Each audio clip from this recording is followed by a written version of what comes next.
मैं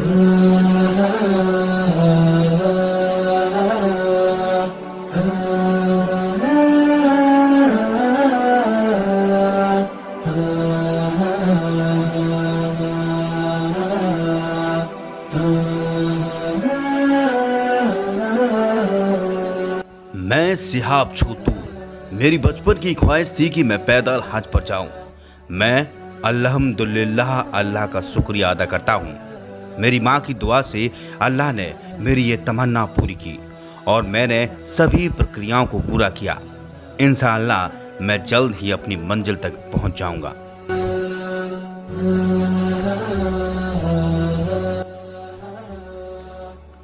केरल से पैदल हज यात्रा पर निकले सिहाब ने 2023 में हज से पहले मक्का मदीना पहुंचने का लक्ष्य रखा है।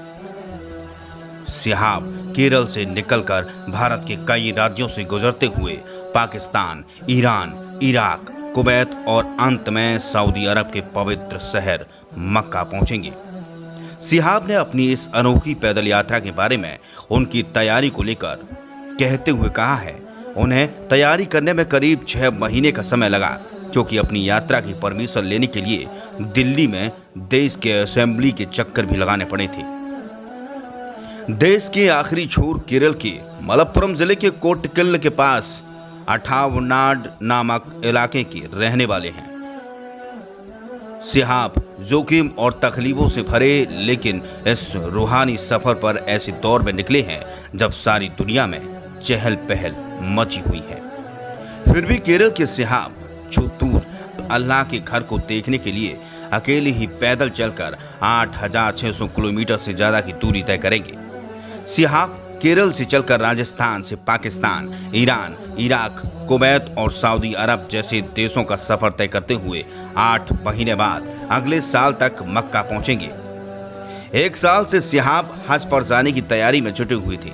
सिहाब कहते हैं कि मेरा सफर रूहानी है और मेरा मकसद पैदल हज करने का है। मुझे सलाह देने वाला कोई नहीं था।